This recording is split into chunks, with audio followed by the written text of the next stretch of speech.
Most people look at a man like Li Kang and see a coffin. They see the end of a road they never wanted to walk down. But me, I looked at him and saw a doorway. I didn't need a hero to pull me out of the fire.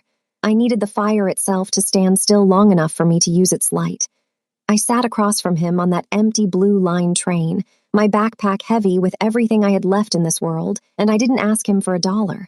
I didn't ask him for a home. I looked him dead in those eyes that had seen the life go out of 1,000 men, and I said, I need you to be the lie that keeps me alive. I need you to be my father, and in exchange, I'll give you the only thing you don't have, a soul that isn't for sale. The city of Chicago doesn't sleep. It just holds its breath. And in the silence of 3 a.m, the predators and the prey usually know their places. Li Kang was the king of the predators, a man who had the city in his palm, yet lived in a penthouse that felt like a high-altitude tomb. Then there was Winnie, 10 years old Afro-Korean, with a mind that moved like a chess master and a heart that had been forced to turn to stone far too early.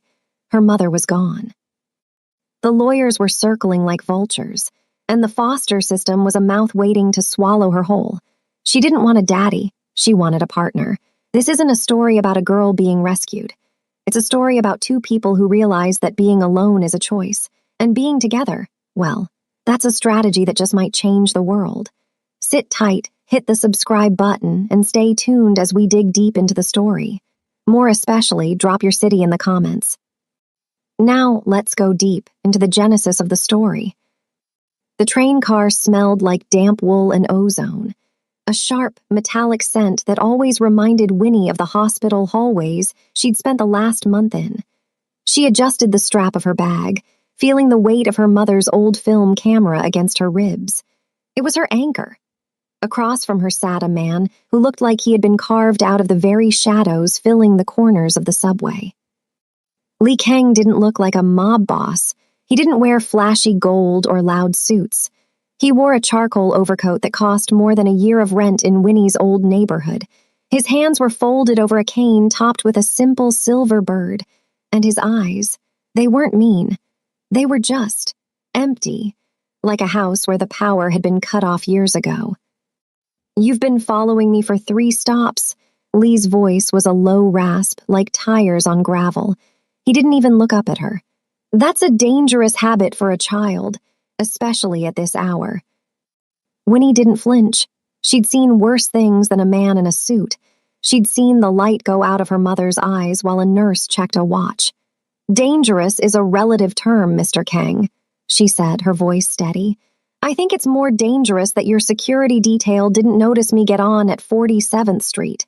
They're 2 cars back, playing on their phones. That made him look up, a slow, deliberate movement of the head.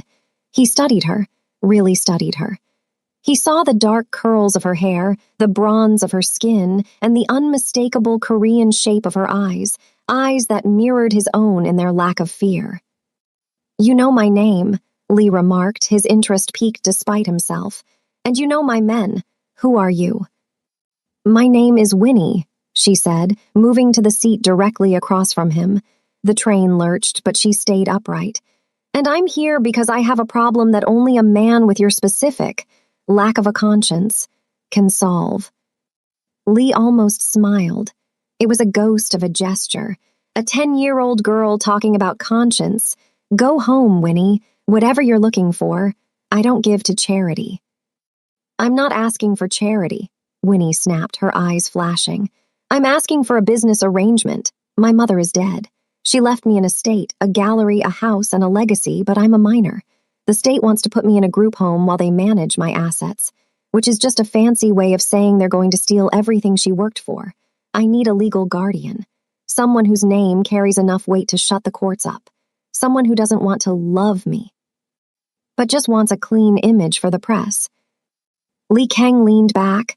The train roared through a tunnel, light and shadow dancing across his face. He was currently under fire from the feds. They were painting him as a cold-blooded monster. A family man image would be a godsend for his legal defense. It would humanize the machine. You're asking me to play a role, Lee said softly. I'm asking you to be the wall I stand behind, Winnie corrected him. In exchange, I play the perfect daughter. I give you the legitimacy your lawyers say you're missing.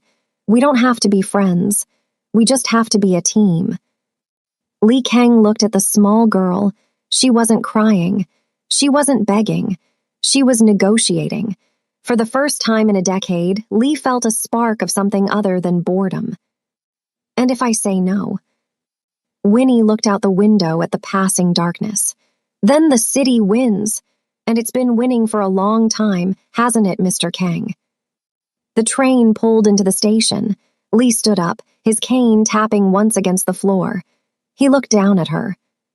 "Tomorrow morning, 8:00 a.m., my office. Don't be late, Winnie." He turned and walked out into the rain, leaving Winnie alone in the car. She let out a breath she hadn't realized she was holding. Her hands were shaking, but she gripped her camera tight. The contract was signed in the silence, and there was no turning back. The Kang Tower was a monolith of glass that seemed to pierce the very heart of the Chicago sky.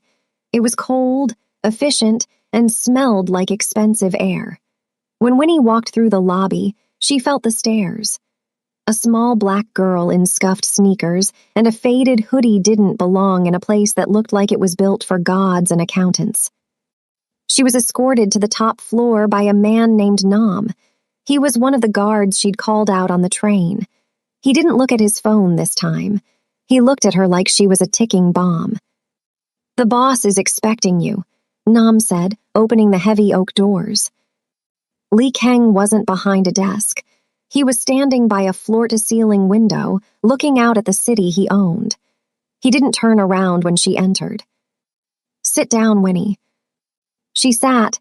The leather chair was too big for her, her feet dangling inches from the floor. She hated feeling small, so she sat as tall as she could. "I had my people look into you," Lee said, finally turning. He held a file. "Your mother was a brilliant photographer. She was also complicated. You've lived in 3 different states. You speak 3 languages. And your grades are high enough to get you into any prep school in the country. Why me? Why not a relative?" "Because relatives have expectations," Winnie said, her voice echoing in the vast room. "They'd want me to be a child.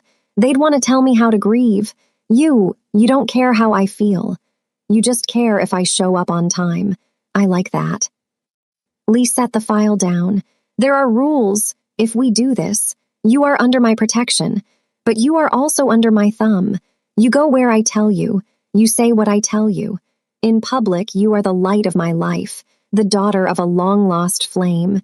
In private, you stay out of my way." "Deal," Winnie said immediately. "It's not a deal yet." Lee's voice dropped an octave.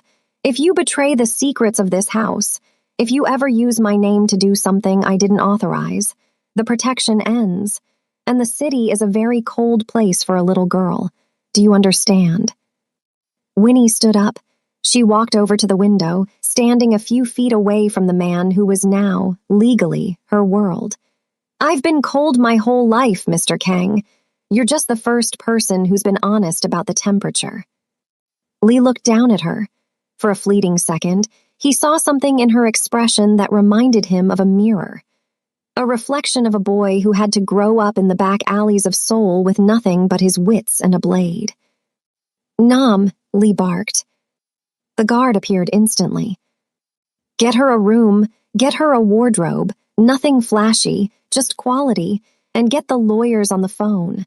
I'm filing for immediate temporary guardianship. Tell them I've decided it's time to prioritize my family."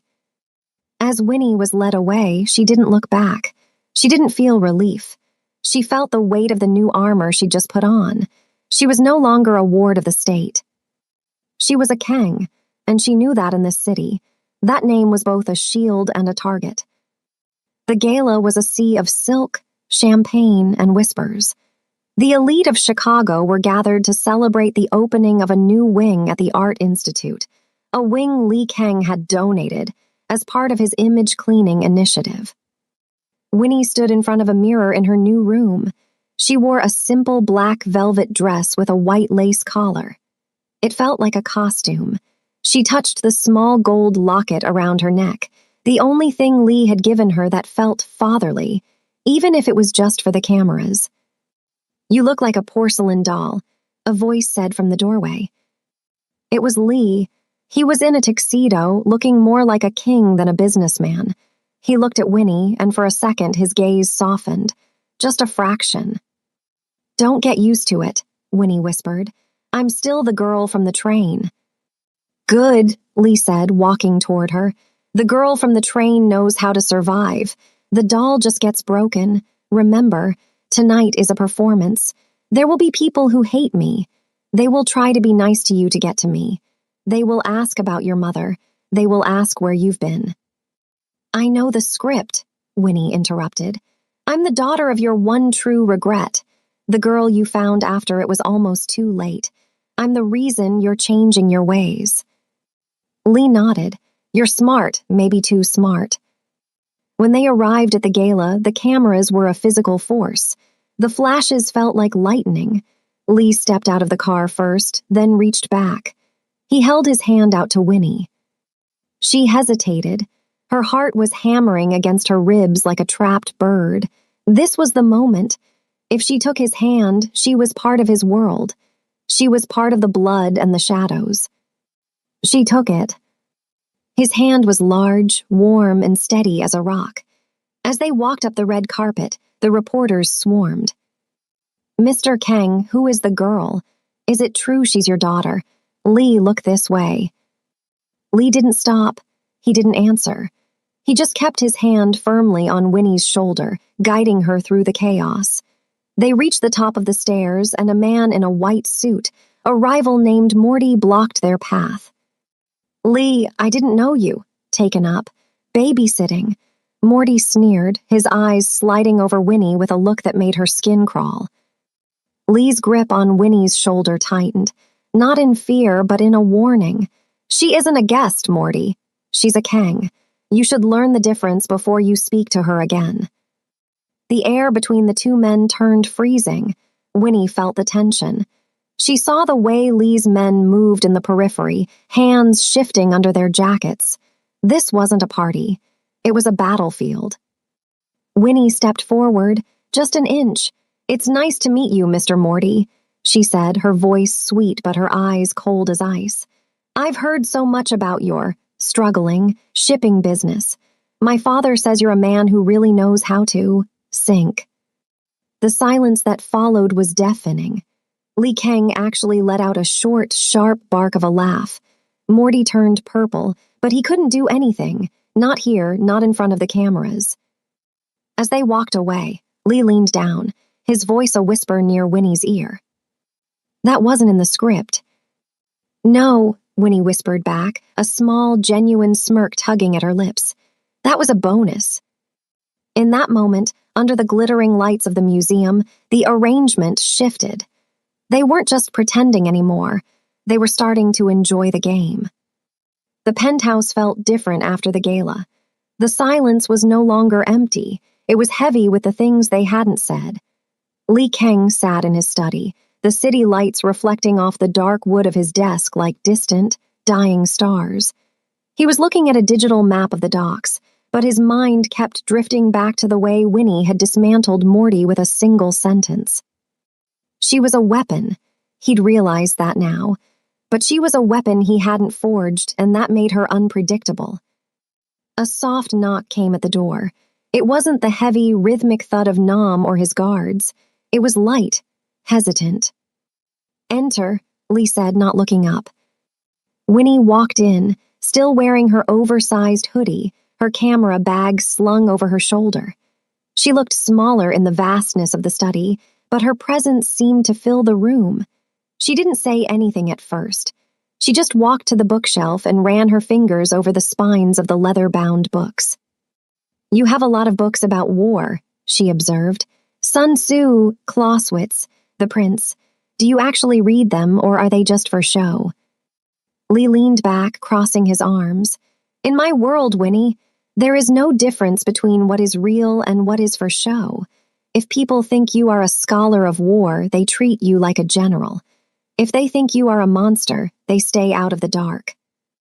And what do you want them to think I am? She asked, finally turning to face him. I want them to think you are off limits, Lee said firmly. But you took a risk tonight.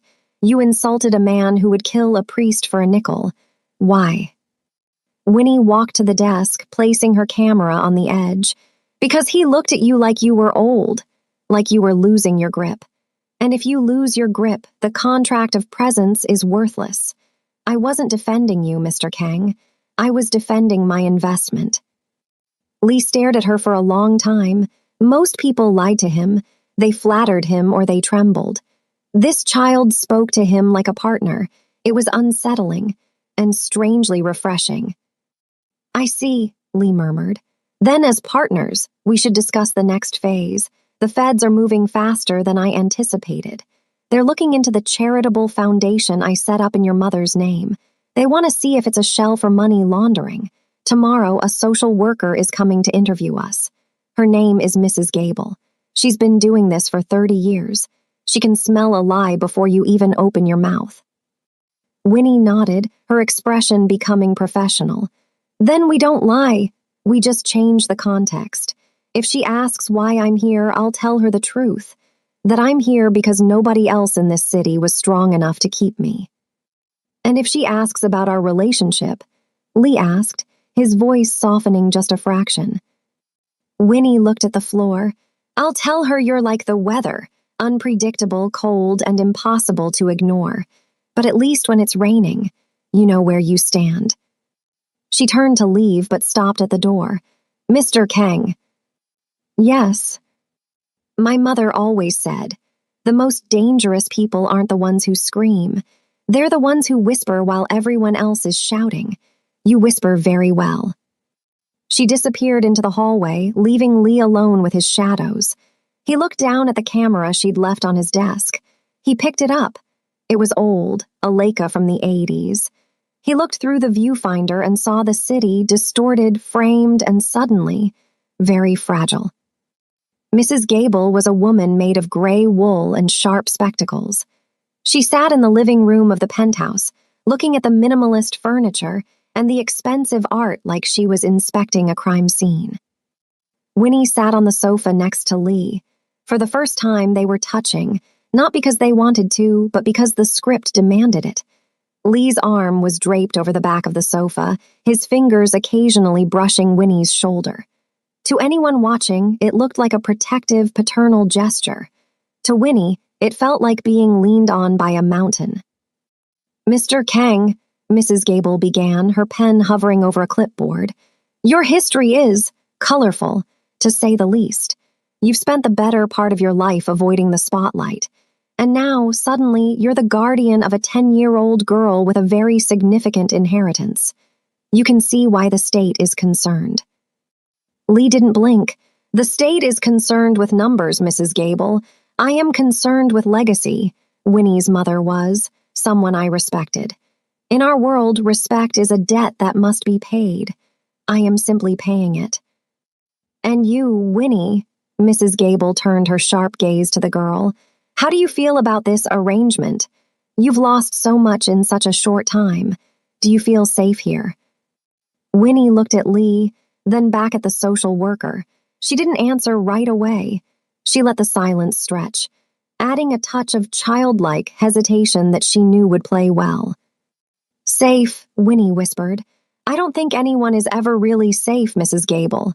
My mom was safe in her studio, and then she wasn't. But here. I feel solid. She looked at Lee again, and this time there was a real glimmer of something in her eyes. He doesn't treat me like I'm broken. Everyone else looks at me and sees an orphan. He looks at me and sees a Kang. I'd rather be a Kang than a victim. Mrs. Gable's expression softened, just a tiny bit. She scribbled something on her paper. It's a very modern approach to family, but I see the connection. Just then, Lee's phone vibrated on the coffee table. It was a private line, one that only rang for emergencies. He ignored it, but Winnie saw his jaw tighten. Is everything all right? Mrs. Gable asked. Business never stops, Lee said smoothly, standing up. But my daughter's welfare comes first. if you have everything you need. As soon as Mrs. Gable was escorted out by Nam, the mask fell away. Lee grabbed the phone. Speak. Winnie stood by the window, watching the city. She could hear the muffled, angry tone of the person on the other end. She didn't need to hear the words to know that the piece was over. Lee hung up. He looked at Winnie, and for the first time he looked tired. Morty moved on the North Side warehouse, Lee said, his voice cold. He didn't just steal the shipment. He burned it. He's trying to force a war because he thinks I'm distracted by you. Winnie didn't flinch. Are you? Lee walked over to her. He looked down at her, his silhouette blocking out the sun. No, I'm not distracted. I'm focused. Morty thinks he found a weakness. He doesn't realize he just gave me a reason to stop holding back. He reached out, and for the first time without a camera watching, he patted her head. A clumsy, awkward movement of a man who didn't know how to be gentle. Stay inside today, Winnie. The city is going to get very loud, very soon. The war wasn't fought with guns in the street, not yet. It was fought in bank accounts, in intercepted shipments, and in the quiet disappearance of key associates. Lee Kang was a ghost, rarely seen, working from the shadows of his study while the city trembled around him. Winnie found herself a prisoner in a golden cage.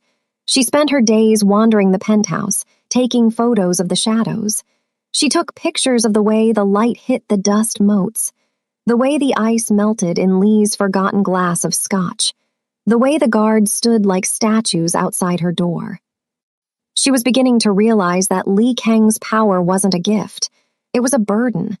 He didn't own the city owned him. One night, the power in the building flickered and died. The backup generators kicked in, bathing the penthouse in a dim, eerie red emergency light. Winnie made her way to the study. She found Lee sitting in the dark, his cane across his lap. He wasn't working. He was just waiting. They cut the main line, Lee said into the darkness. Morty is getting desperate. He's coming tonight. Winnie sat on the floor near his feet.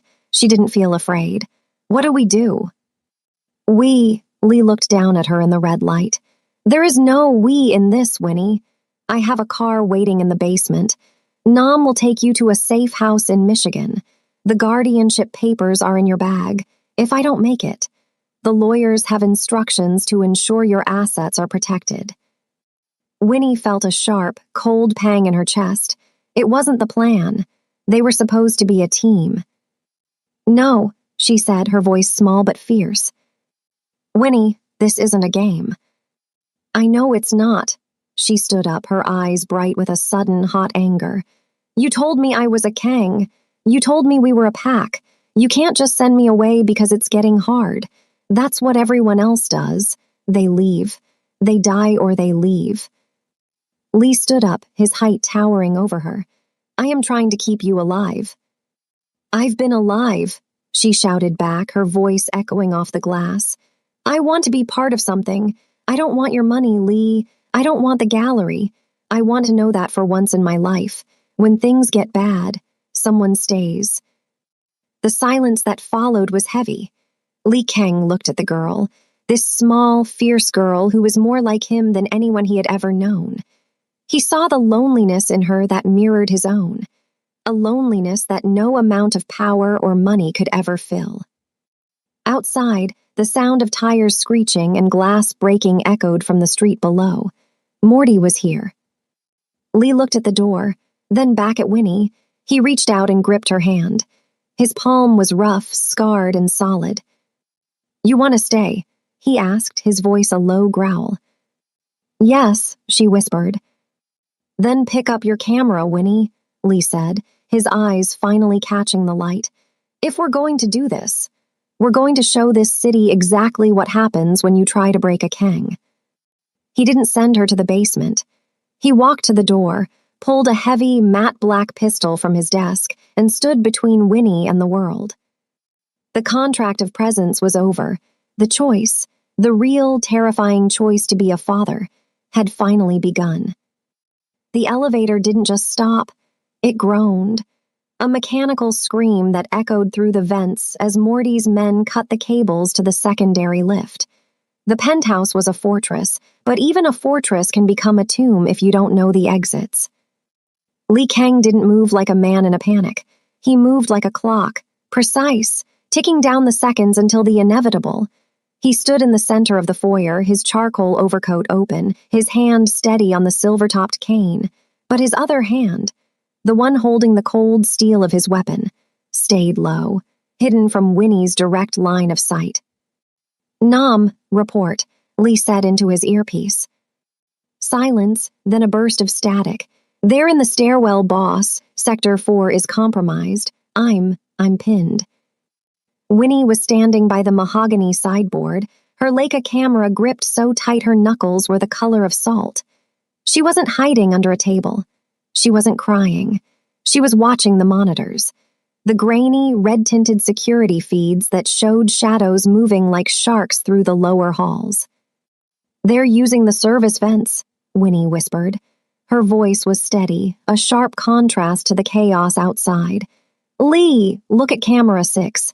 They aren't coming through the front doors. They're bypassing the security sensors by using the HVAC shafts." Lee looked at the screen.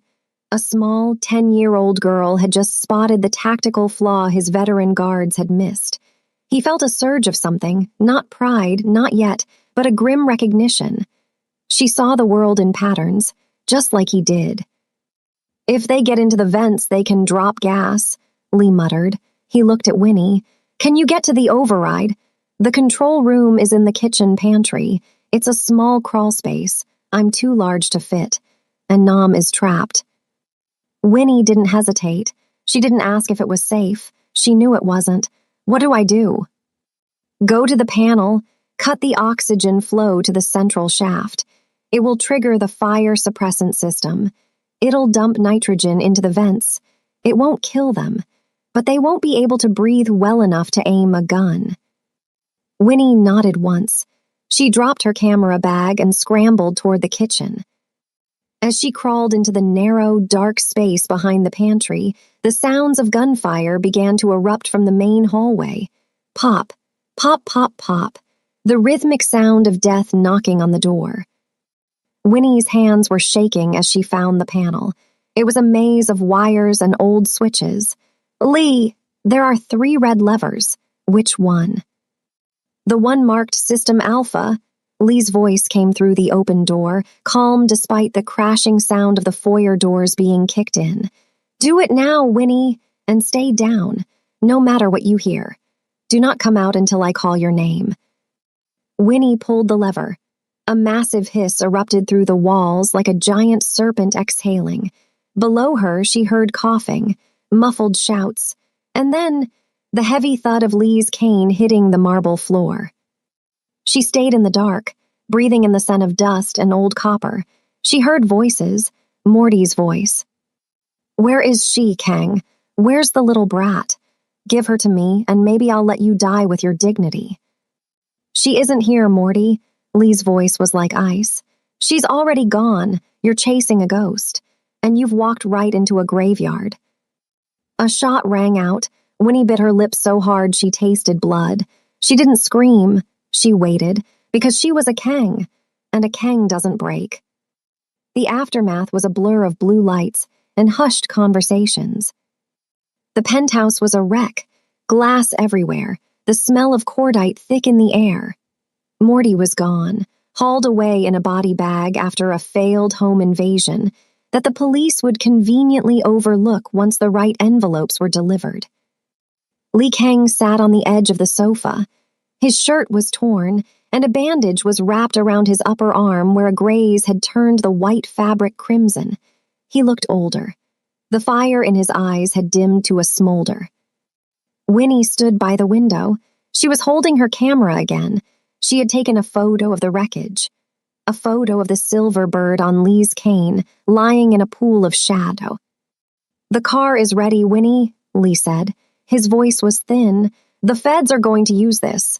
They'll say I put a child in danger, and they'll be right. I've made arrangements with a school in Switzerland. You'll be safe. You'll have your mother's money. You'll never have to see a gun again." Winnie turned around. She looked at the man who had the city in his palm, but couldn't seem to hold onto a single person. "Is that what you want?" she asked. "It's what's best for you." "I didn't ask what was best." Winnie walked toward him, her footsteps echoing in the hollow room. "I asked if you wanted me to go." Lee looked away. He looked at the city lights, the kingdom he had built out of bones. "I am a monster, Winnie. You saw it tonight. I don't know how to be a father. I only know how to be a protector. And I'm not even very good at that." "You're wrong," Winnie said. She sat down next to him. She didn't hug him, they weren't there yet, but she leaned her shoulder against his. "You think being a father is about being perfect, but my mom wasn't perfect. She was just there. You were there tonight. You stood in front of that door so I didn't have to." She reached into her pocket and pulled out a small memory card from her camera. She placed it in his hand. "On that card are the photos I took this month," she said. "Photos of you reading those war books. Photos of you looking out the window when you thought I wasn't watching. Photos of the way you look when you're worried about the city. You aren't a monster, Lee. You're just a man who forgot he was allowed to have a home." Lee closed his hand over the card. He felt the sharp edges of the plastic biting into his palm. "If you stay," Lee whispered, "the feds will never stop. The rivals will keep coming. You'll be a target for the rest of your life." Winnie looked him in the eye, the Afro-Korean girl and the Mafia boss, two halves of a broken mirror. "Then we'd better start building a bigger wall," she said, "because I'm not going to Switzerland. I'm staying right here, in the middle of the fire, with you." Lee Kang let out a breath, a long, shuddering exhale that seemed to release 10 years of tension. He reached out and placed his hand over hers. "Then we have work to do, daughter." 1 year later. The courtroom was silent, the kind of silence that only happens when the most powerful people in the state are waiting for a single word. Lee Kang stood at the front of the room. He wasn't wearing his charcoal overcoat. He was in a tailored navy suit. He looked like a statesman, a philanthropist, a father. Beside him stood Winnie. She had grown an inch. Her hair was braided neatly, and she wore a locket that contained a photo of her mother and a photo of the Blue Line train where it all began. The judge, a man who had seen the worst of humanity, looked down at the documents on his desk. "Mr. Kang, the social worker reports are exemplary. The educational tutors, the psychological evaluations. It seems you've provided a life for this young lady that most would envy." Lee didn't look at the judge. He looked at Winnie. "I didn't provide it, Your Honor. We built it, together."